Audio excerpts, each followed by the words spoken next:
হেমন্তবালা দেবীর মধ্যে আমি যেটা সবচেয়ে বেশি পাই সেটা হচ্ছে ওনার একটা দারুণ বৈপরীত্য। কেন বৈপরীত্য কথাটা বললাম? কারণ তথাকথিত তার যে শিক্ষাগত যোগ্যতা খুব ছিল তা নয়, 1 নম্বর। 2 নম্বর হচ্ছে তার পরিচিতি সামাজিক ক্ষেত্রে বলতে গেলে তার সামাজিক পরিচিতি হচ্ছে তিনি একজন গৃহবধূ এবং 2 সন্তানের জননী।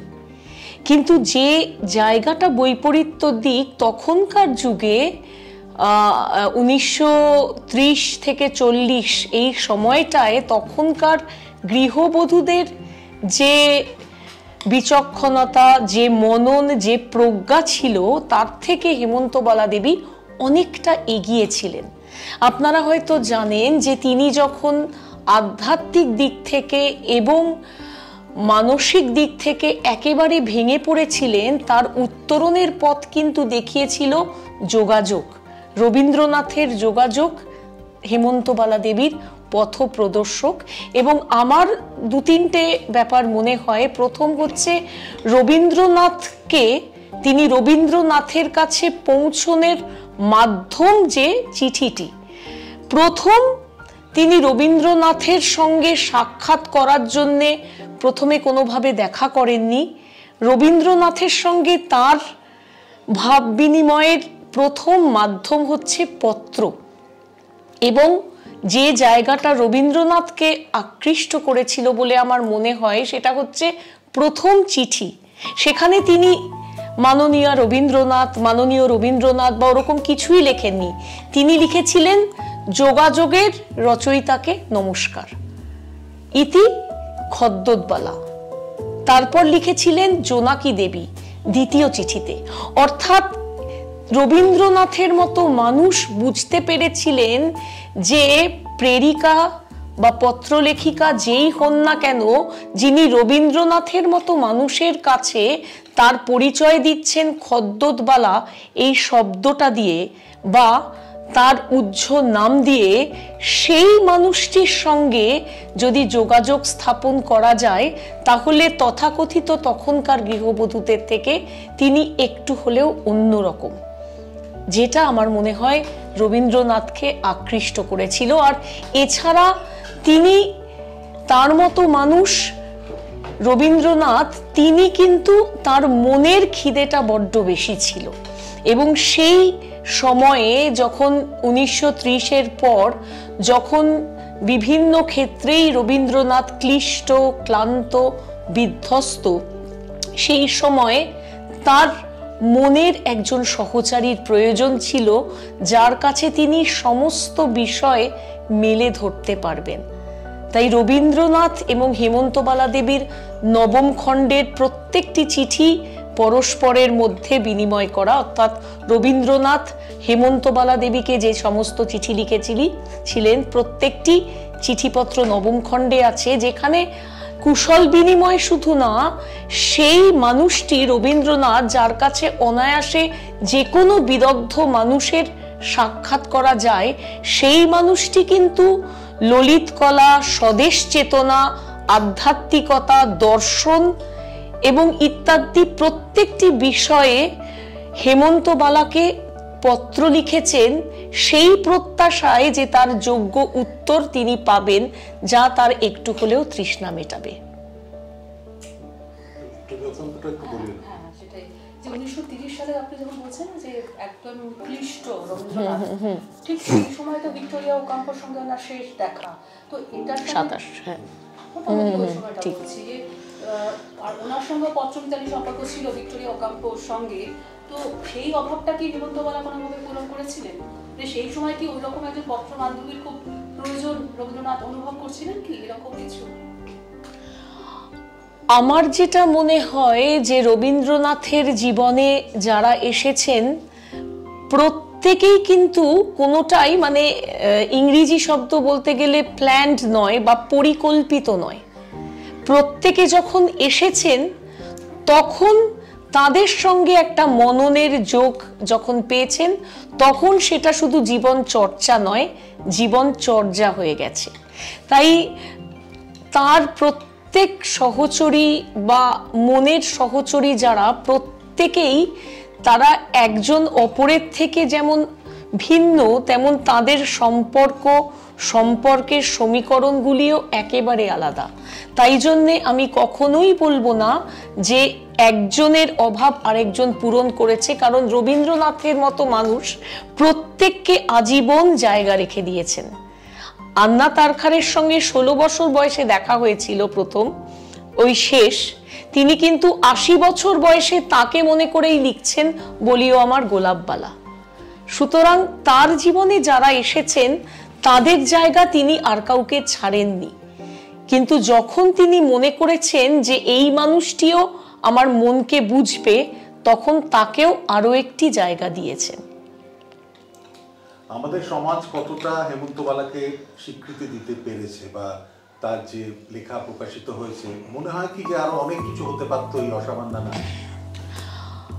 আমাদের সমাজ হেমন্তবালা দেবীকে ততটা স্বীকৃতি দিতে পারেনি, কারণ স্বীকৃতি দুদিক থেকে হতে পারে। একটা হচ্ছে যে হেমন্তবালা দেবী এবং রবীন্দ্রনাথের সম্পর্ক যখন ছিল, তখন সেই সময় হেমন্তবালা দেবীর যে সামাজিক পরিচিতি, যে জায়গাটা, সেখানে সেই সমাজ তখন অনেকটাই রক্ষণশীল। সে কারণে বেশিরভাগ ক্ষেত্রেই হেমন্তবালা দেবী কিন্তু গঙ্গা স্নান করতে যাবার নাম করে পিসি শাশুড়ির সঙ্গে দেখা করেছেন, অথবা বেশিরভাগ ক্ষেত্রে কিন্তু তিনি গভীর রাতে দেখা করেছেন। তার একটাই কারণ, সমাজ বা লোকচক্ষুর আড়ালে। কারণ তৎকালীন সমাজে একজন গৃহবধূ, রবীন্দ্রনাথই হন বা যেই হন, রবীন্দ্রনাথ ঠাকুর হলেও তৎকালীন সমাজে তিনি স্বামী ছাড়া অন্য একজন পুরুষ। তাই তার কাছে একজন গৃহবধূ রক্ষণশীল পরিবারের তিনি দেখা করতে যাবেন, এটাই অনেকটা ছিল। সেই কারণে হেমন্তবালা দেবী আর রবীন্দ্রনাথের সম্পর্কটা ততটা পরিচিতি পায়নি, কারণ এর আগে যে সমস্ত রবীন্দ্রনাথের সহচরীরা ছিলেন তাদের অন্য একটা পরিচিতি ছিল। শুধু নয়, তাদের যে সাক্ষাৎ সেটা অনেকটাই মানুষজন জানতেন। কেউ ছিলেন তার পারিবারিক দিক থেকে অনেকটাই যুক্ত, যেমন রানু বা আন্না তারখার শুরুতে, এবং ভিক্টোরিয়া ওকাম্পোর ক্ষেত্রেও ভিক্টোরিয়া ওকাম্পোর বাড়িতে দীর্ঘদিন রবীন্দ্রনাথ নিজে ছিলেন। ভিক্টোরিয়া ওকাম্পোর উদ্যোগে রবীন্দ্রনাথের চিত্র প্রদর্শনী হয়েছিল, তাই সেইখানের যে যোগাযোগটা, তাই সেইভাবে বলতে গেলে হেমন্তবালা দেবীর উদ্যোগে সেভাবে কিছু করার মতো বা বলার মতো প্রয়াস পাওয়া যায়নি। আর দ্বিতীয়ত হচ্ছে, হেমন্তবালা দেবী সেই স্বীকৃতিটা ওই কারণেই পাননি, কারণ হেমন্তবালা দেবীর প্রকাশিত রচনা খুব কম, অপ্রকাশিতই বেশি। যেটা তার নাতনি জয়ন্তীদি সঙ্গে আমার যখন প্রথম সাক্ষাৎ হয়, তিনি তখন আমায় বলেছিলেন, প্রায় সুটকেস দিয়ে দেখিয়েছিলেন যে এত লেখা আছে হেমন্তবালা দেবীর যেগুলো প্রকাশ করাই তখনও হয়নি। তাই অন্যান্যদের ক্ষেত্রে বলা যায় যে এক্সপোজারটা পাওয়া গেছিল, হেমন্তবালা দেবীর ক্ষেত্রে যায়নি। আর দ্বিতীয়ত, হেমন্তবালা দেবী সেই সময় কবিকে যে চিঠিগুলি লিখেছিলেন তার বেশিরভাগই প্রকাশিত হয়নি। তার কিছু প্রকাশিত হয়েছিল রবীন্দ্র ভারতী বিশ্ববিদ্যালয় থেকেই কবিকে লেখা চিঠি, কিন্তু বেশিরভাগ ক্ষেত্রেই প্রকাশিত না হওয়াতে রবীন্দ্রনাথের সহচরী হিসেবে তার যে প্রজ্ঞা, তার যে বুদ্ধি, সেই জায়গাটা ভিক্টোরিয়া ওকাম্পো বা রানু যতটা সাধারণ মানুষের কাছে পরিচিত, হেমন্তবালা দেবী ততটা নন। কিন্তু সেটা আমাদের দুর্ভাগ্য, কারণ খুব কম মানুষই আছেন যারা চিঠিপত্র নবম খণ্ড পুরোটা পড়েছেন। তো সেই জায়গাগুলি আমার মনে হয় এখন একটু যদি আমরা উন্মেলিত করি, একটু মেলে ধরি, তাহলে রবীন্দ্রনাথকেও চেনা যাবে আরো অন্যরকম ভাবে।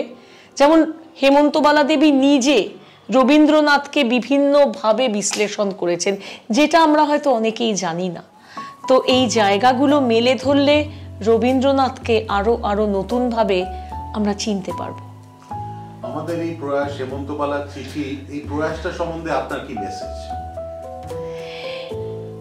হেমন্তবালার চিঠি এই প্রয়াসটা আমি সাধুবাদ জানাই, কুর্নিশ করি, কারণ হেমন্তবালা দেবী যে চিঠিগুলো লিখেছেন তাতে শুধু যে হেমন্তবালা দেবীর মনন বা তার মানসিকতা উঠে এসেছে তা নয়, তিনি তো কোনো চিঠির প্রত্যুত্তরেই চিঠিগুলো লিখেছেন। তাই যখনই হেমন্তবালা দেবী কবিকে চিঠি লিখছেন তাহলে সেখানে কবির যে ভাব বিনিময় সেটাও কিছু কিছু উঠে আসছে এবং উভয়ের সম্পর্কের সমীকরণ উঠে আসছে এবং কি কি বিষয়ে তারা নিজেদের মনের এবং নিজেদের বলা যায় প্রাণের এবং নিজেদের জ্ঞান বিতরণের তৃষ্ণা নিবৃত করেছেন সেই জায়গাগুলোও বারবার উঠে আসছে। রবীন্দ্রনাথ কত রকম মানুষের কাছে কত বিচিত্র এবং কত বিপুল সম্ভার মেলে ধরেছেন এই চিঠিগুলি পড়লে বোঝা যায়। একই মানুষকে 264টি চিঠি লেখা এবং তার ছেলে তার মেয়ে, এবং সেটা তো রবীন্দ্রনাথের মতো মানুষ যিনি সবসময় প্রত্যাশা করেন, নিশ্চয়ই তার প্রত্যাশা পূরণ হয়েছিল, তা না হলে শুধু কুশল বিনিময়ের জন্যে এবং তার একজন ভক্তকে তারকে বলা যায় তুষ্ট করার জন্যেই যে চিঠিগুলো লিখেছেন তা নয়। তিনি মনের খোরাকটা পেয়েছেন বলেই আরো একটি চিঠি লিখেছেন যাতে তার প্রত্যুত্তরে তিনি যা প্রত্যাশা করেছেন পূরণ হতে পারে। পুরীর যে ব্যাপারটা, আসলে হেমন্তবালা দেবীর দিকটা আমরা যতটা জানি যে তিনি বারবার তার যে মনন, তার যে প্রজ্ঞা, তার স্বামী তা বুঝতে পারেননি। তাই একটা সময় এসে তিনি একেবারেই সংসার ত্যাগ করতে চেয়েছিলেন এবং তিনি সংসার ত্যাগ করে তিনি একেবারে আধ্যাত্মিক দিকে চলে গেছিলেন এবং তিনি চেয়েছিলেন পুরীতে গিয়ে তার মনকে শান্ত করার। কিন্তু পুরীতে গিয়ে তার যে আশ্রমের জীবন তিনি যাপন করেছিলেন সেখানে আপাত দৃষ্টিতে হয়তো কিছুটা তার মন প্রশমিত হয়েছিল, কিন্তু তা সত্ত্বেও তার মন কিন্তু পুরোটা শান্ত হয়নি। কারণ পুরীতে গিয়ে সেই আশ্রমিক যে জীবনযাপন করে তিনি হয়তো আধ্যাত্মিকতার দিকে ঝুঁকেছিলেন, কিন্তু তারপরেও তিনি রবীন্দ্রনাথকে যখন চিঠি লিখছেন তিনি নিজেকে বলছেন নীরহারা আশ্রয়চ্যুত পাখি। অর্থাৎ পুরীতে যে আশ্রয়টা খুঁজেছিলেন সেই নীরটা, সেই আশ্রয়টা তার মনকে শান্ত করতে পারেনি। যে মন শান্ত করেছিল জোড়াসাঁকো। আর এখানেই তাদের সম্পর্কের অনন্যতা। হ্যাঁ, রবি যাপন নিয়ে বলতে গেলে সেটা হচ্ছে তিনি রবীন্দ্রনাথকে যেমন কোনো সময় তার আশ্রয়দাতা, তার গুরু বলে মেনেছেন, কিন্তু যেটা অন্যরকম লাগে সেটা হয়েছে রবীন্দ্রনাথের মতো মানুষের সঙ্গে তিনি কিন্তু রসিকতাও করেছেন। এবং অনেক সময় হয়েছে যে রবীন্দ্রনাথ তার জন্যে রাতে অপেক্ষা করছেন লাল পাঞ্জাবি পরে, তখন তিনি রবীন্দ্রনাথকে অনায়াসে কৌতুক করে বলছেন যে বর হয়ে বসে আছো, কোনে কে? আবার এই মানুষটি রবীন্দ্রনাথকে বলছেন যে আমি আশ্রয় চাইছি, আমাকে কি আশ্রয় দেবে না? আমি হয়তো তোমায় বারবার বিরক্ত করছি, কিন্তু সেই বিরক্ত না করে আমি পারবো না। অর্থাৎ রবীন্দ্রনাথের মতো মানুষকে তিনি সেই স্পর্ধা কোট আনকোট দেখাতে পেরেছিলেন তার মনকে মেলে ধরার। আর রবীন্দ্রনাথের মতো মানুষকেই তিনি তার সঙ্গে সাক্ষাতের প্রথম জন্মদিনে একটি কবিতা চেয়েছিলেন, নীহারিকা। আর রবি যাপনের যে শেষ লগ্ন, যেদিন 1941 সালের 22শে শ্রাবণ, 7ই অগস্ট, সেই দিনটায় তার রবি যাপনের শেষ অধ্যায় খুব সুন্দরভাবে বলছেন। তার পিসিমা সকালেই খবরটা দিয়েছিলেন, তার পিসি শাশুড়ি খুব সম্ভবত, যে রবীন্দ্রনাথ অন্য না ফেরার দেশে চলে যাচ্ছেন। তিনি কিন্তু সেই সময় যাত্রা করেছিলেন যখন শেষ মুহূর্তে বুঝতে পারলেন যে সত্যি রবীন্দ্রনাথকে বিদায় জানাতে হবে। তিনি কিন্তু সেই মুহূর্তে আর রবীন্দ্রনাথের কাছে থাকেননি, চলে এসেছিলেন বাড়িতে। কারণ তার কাছে রবি যাপন তাদের দুজনের মেলবন্ধন এবং রবীন্দ্রনাথ যতদিন ছিলেন পৃথিবীতে সেটাকেই ধরে রাখতে চেয়েছিলেন। তাই রবীন্দ্রনাথের চলে যাওয়ার শেষ যাত্রার মুহূর্তের সাক্ষী তিনি হননি, কারণ তিনি চেয়েছিলেন রবি যাপন তার কাছে যেন অনন্ত থাকে।